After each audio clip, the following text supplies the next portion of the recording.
Olá pessoal, tudo bom, gente? E aí, estão produzindo bastante, desenhando, colorindo, né? Como que tá a produção de vocês? Como é que tá o treino na aquarela? Vão me contando aqui nos comentários. Tenho acompanhado vocês no Instagram, alguns, vendo os trabalhos, mesmo quando não é o trabalho aqui com alguns exercícios do canal, eu vejo, tá? E observem lá que eu dou like, faço comentário e vou acompanhando vocês, porque aí olhando o que vocês estão produzindo, eu vou aos pouquinhos trazendo para o canal alguma orientação, né? Que eu olhar assim e ver que seria interessante passar para algum de vocês, tá bom? Então, vamos continuar aqui o nosso desenho, né? E vamos terminar o rosto. E aí, eu vou fazer o olho com a sobrancelha. E vou agora aqui ensinar para vocês. E o outro, né? No caso, eu acelero. Então, vamos lá. Eu vou pegar, a princípio aqui, uma grafite fina, né? Como eu havia falado para vocês, é interessante a gente ter a lapiseira 03, 05, que são lapiseiras que dão a oportunidade da gente ter uma grafite bem fina. Olha aqui a ponta, pra vocês terem uma noção. Vamos fazer um comparativo aqui. A minha é Pentel, tá? Pentel, a marca Pentel, a marca Merco. Ó, essas duas são Pentel, essa aqui é uma Merco. Eu tenho uma 05 que eu não acho faz tempo, desconfio que perdi. Era uma preta, só comprar mais uma. Fiquei só com as grafites aí, vários estojinhos. Então, vejam, ó. Então, vocês terem aqui uma noção, né, do que eu falo dessas pontas finas da grafite, é isso aqui. Então, eu tenho aqui, ó, a grafite, por exemplo, ó. Eu tenho aqui a grafite mais fina, essa daqui, ó, é uma 03. Já a do meio é uma 07. E a amarela da ponta é uma 09. Percebem? Então, a vantagem de a gente ter lapiseiras que nos dão essa possibilidade de usar as grafites bem fininhas é importante para quem gosta do desenho, principalmente do retrato, né? E do geral. Eu não sei fazer certas coisas sem uma lapiseira, então é um conselho que eu dou. Então, eu vou começar aqui, ó, com a 03. Coloquei meu desenho num tripé, para que vocês consigam enxergar melhor, né? Então, vamos lá. Então, vamos fazer o que agora? A sobrancelha. Então, gente, sobrancelha é interessante. É interessante a gente observar o movimento de tudo. No desenho, sempre olhem o movimento de tudo, né? O que seria movimento, Érica? Seria a direção com que cada coisa que você desenha, né, faz. Então, vejam que eu tenho um movimento, né? Eu tenho uma direção vamos dizer assim, se eu fosse desenhar essa mão, tá? Eu tenho uma direção, se eu fosse desenhar esse lápis. Ele é reto? Ele é reto. Aí, quando ele chega aqui, reparem que eu não posso seguir mais reto. Então, ele dá uma, ó, né? Ele cria uma ponta. Então, ele muda o movimento. Então, o que vinha numa superfície reta, ó, pá, chega aqui, desce, ó, sabe? Então, sempre vejam o movimento, né? Essa direção com que um objeto ou uma parte do corpo, o que for que você for desenhar, faz, te indica. E sobrancelha, ela faz esse movimento aqui, né? Então, a sobrancelha, ela vem aqui, até o encontro aqui do nossa, né? Dessa parte aqui, né? Que seria um terceiro olho. Eu não quero riscar forte. Depois ela faz isso aqui, ó.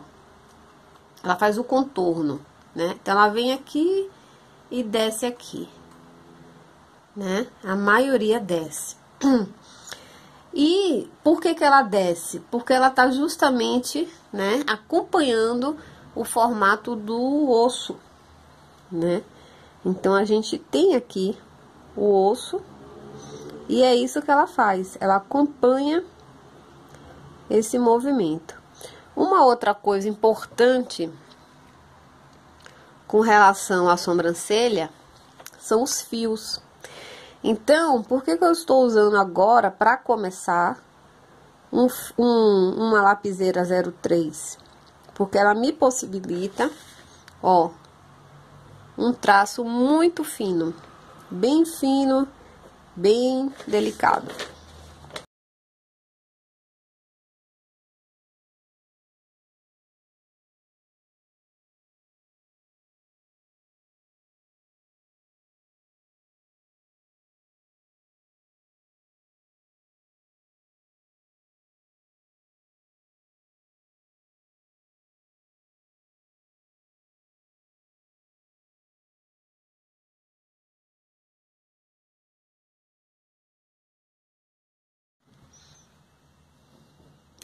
Bem, pessoal, depois que você faz, né, os principais fios e mais finos, como eu falei, né, usando uma lapiseira, eu vou usar agora do lápis 3B.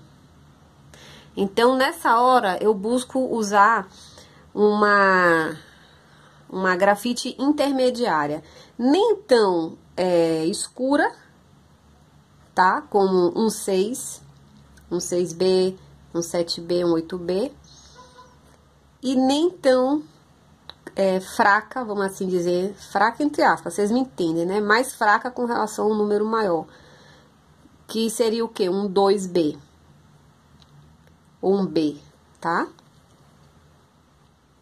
E aqui eu continuo fazendo o volume desses fios, né? Então, nessa hora, em alguns lugares eu vou escurecer um pouquinho mais, com um fio ligeiramente mais grosso, ó. E em outros lugares, nem tanto.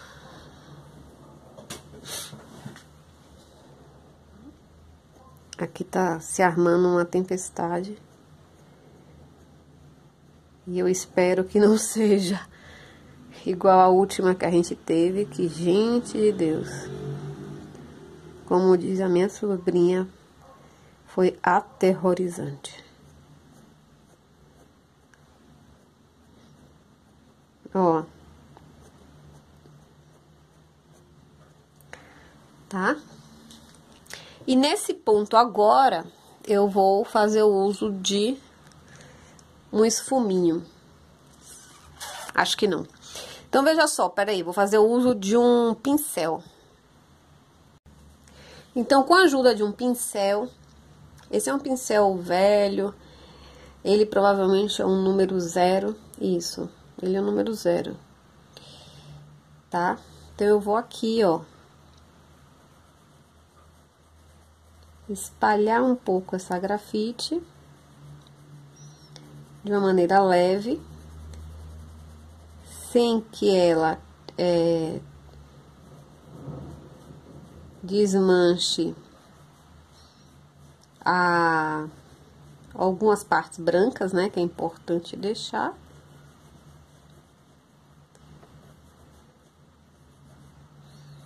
Tá? E assim eu vou construindo essa sobrancelha, que por sinal é até um pouco mais grossa.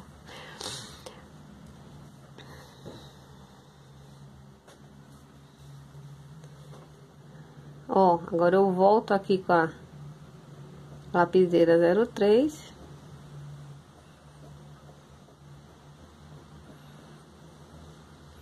Uma coisa importante quando a gente tá fazendo um retrato de alguém é ser fiel a essas características da pessoa. Então, se a pessoa tem uma sobrancelha grossa, faz a sobrancelha grossa, tá? Então, isso é importante, porque é o diferencial, né, de cada um. É o que vai fazer com que a pessoa consiga se ver naquele desenho. Então, isso é importante, tá? Então, eu já mostro aqui pra vocês terem uma... Então, aqui eu tô construindo, né? Olha o tamanho, gente, dessa sobrancelha. Viram? É realmente uma sobrancelha, assim, bastante grossa, né? Então, continuem observando. E aí, quando eu chegar aqui no olho, eu volto. Então, vamos lá.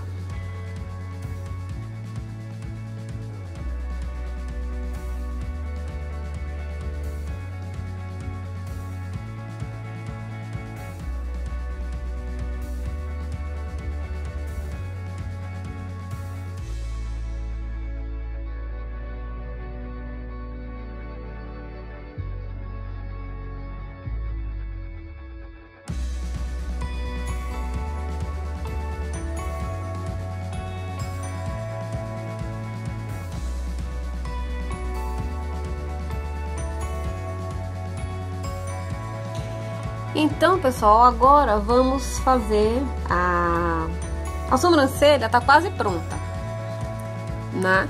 Só que eu vou fazer do mesmo jeito que eu faço o cabelo. Eu vou construir esse rosto por completo e todos os arrebates finais eu vou fazer junto, para eu ter uma visão geral, tá bom? Agora vamos ao olho. Olho. Bem, olho é uma coisa que eu considero tranquilo de fazer. Pode ser que... Mas agora uma coisa que eu gosto muito de fazer, gente, é mão. Desde a época da faculdade, eu gosto de fazer mão. O que as pessoas não gostam, né? A maioria. Eu não gosto de fazer cílios. Mas o olho em si, sim. Então, vamos lá. O olho, né? Então, o olho... é a mesma coisa, observa o movimento, né? Observa a estrutura. Olho, né? A gente tem o globo ocular, que ele é o quê? Ele é uma bola, né? Então, ele é uma esfera. Sendo essa esfera dentro da cavidade craniana, você tem que ter o movimento, você tem que seguir né? Você tem que criar essa ilusão, que como eu gosto de falar pra vocês sempre, tá? Desenho, pintura, é uma ilusão, né, gente? Quem quer seguir a pintura ou desenho realista, faz, né? Que é o quê? É um desenho, é uma pintura baseado no real, né? Então, se a gente tem algo... na qual a referência, que a maioria das coisas que a gente faz é isso mesmo, né? A gente pinta algo, a gente desenha baseado no real. Mas quando você quer ir além disso, e você quer dar à pintura ou ao desenho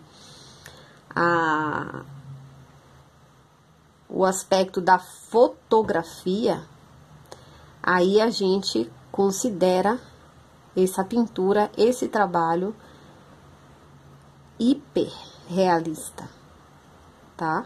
Então, hiperrealismo é quando você faz essa linha de algo, de uma pintura, de um desenho tão minucioso, tão fantástico, no sentido do que você vê, que você confunde com uma fotografia. Tem uns que você nem distingue se é fotografia ou se é pintura. Você duvida até que é pintura. Você fala, não, não é possível. Isso é o hiperrealismo. E o realismo é tudo aquilo voltado para a representação de algo que existe entre nós, né? Algo real, tá? Assim, resumindo, tá? Então, a gente, né, quando pinta, desenha, você não é obrigado a ser hiperrealista. Você não é obrigado nem a ser realista, certo? Então, quantas pessoas fazem aí ilustrações, desenhos, né, de chaleira que anda, né, que tem boca, que tem rosto, os desenhos animados. Então, isso, gente, ai, que bonitinho, formou um coraçãozinho aqui. Isso, gente, é a nossa criatividade, tá? E a arte, ela tem que responder, como eu falo para vocês e repito, a essa liberdade de criação, de criatividade. É uma expressão da sua alma, né? Então, que engloba tudo aquilo para mim que está, né?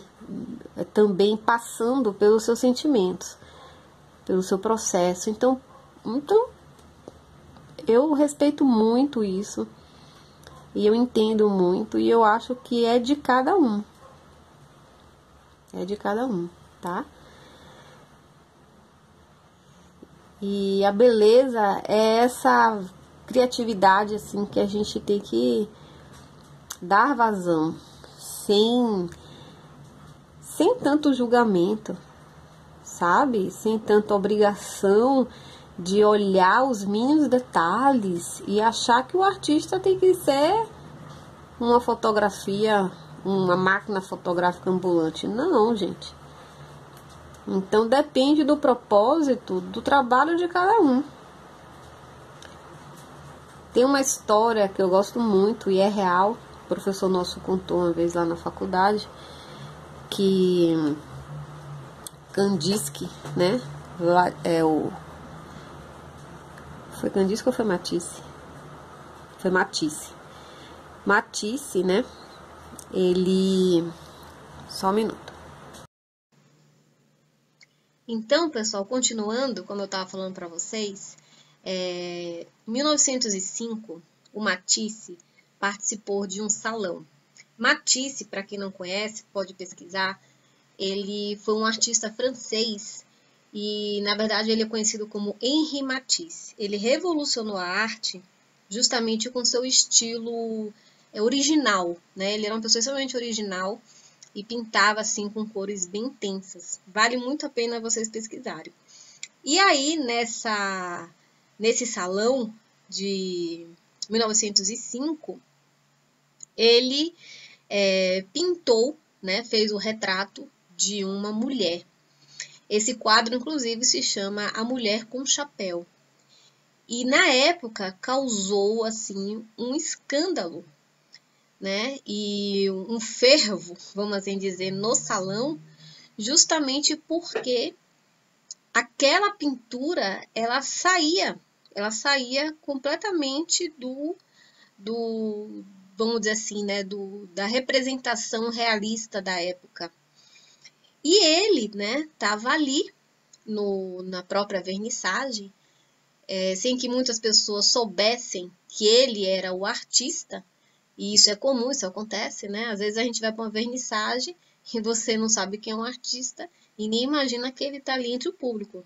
Então, quando vocês forem, cuidado com o que vocês falam. E foi isso. Então, ele se aproxima, né, de duas mulheres que estavam, assim, extremamente horrorizadas com a pintura daquela mulher de chapéu. E nessa hora, né, ele se aproxima. Aí, ele estava ali, né, observando a reação do público, quando, de repente, esse quadro estava gerando maior frenesi, maior escândalo, né, as pessoas estavam criticando, meu Deus, mas que coisa horrorosa. Aí teve uma mulher que falou assim, meu Deus, mas que coisa horrível, né, como é que faz uma mulher verde?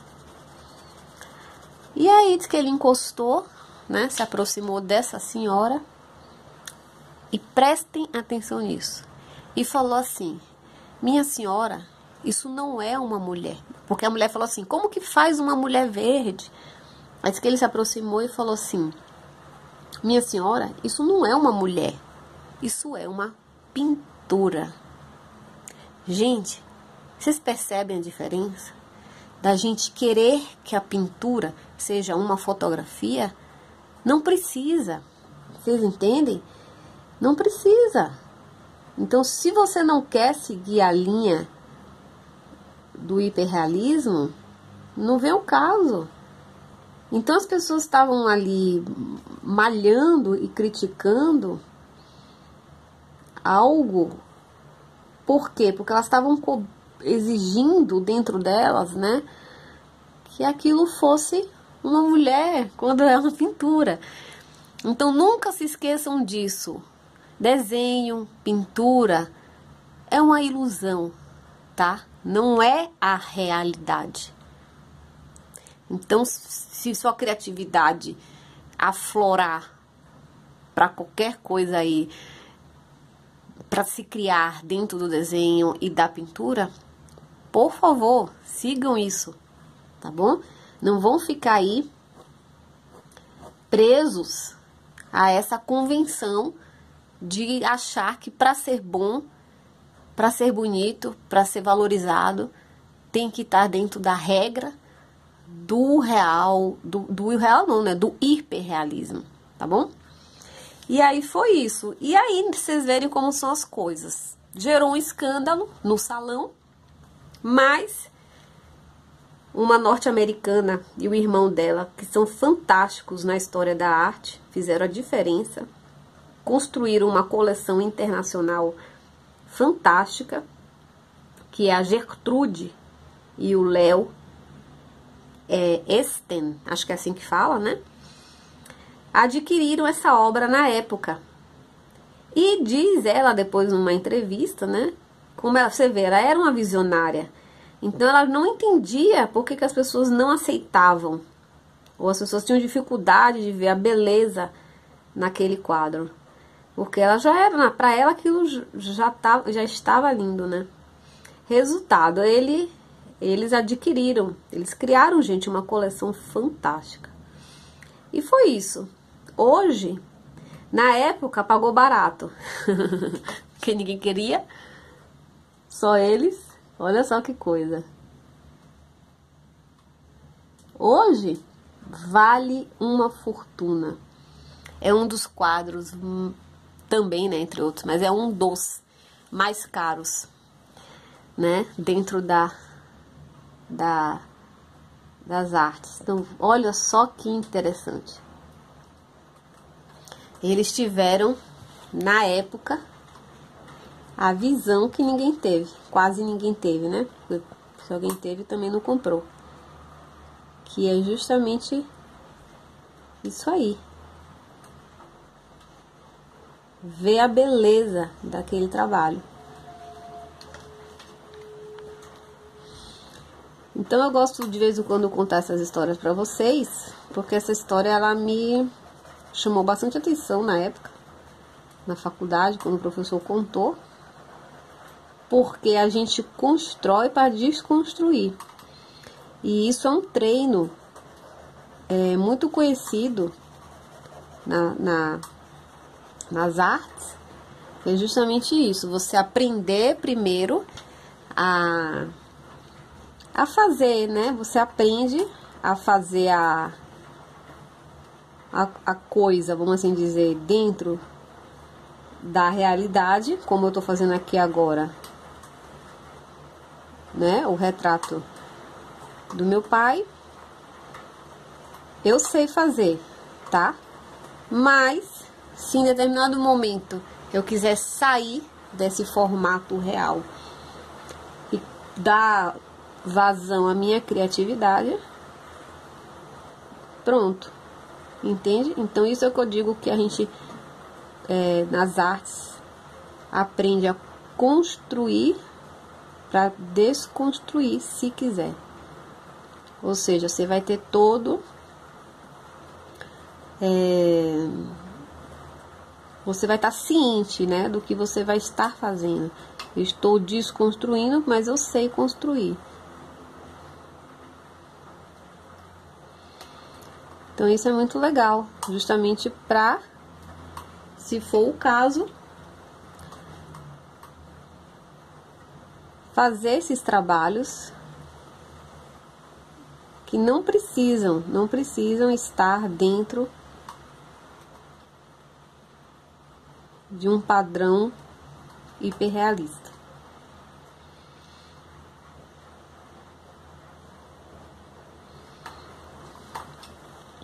Agora aqui eu tô fazendo a sobrancelha.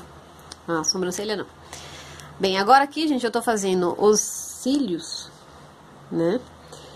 E vejam só,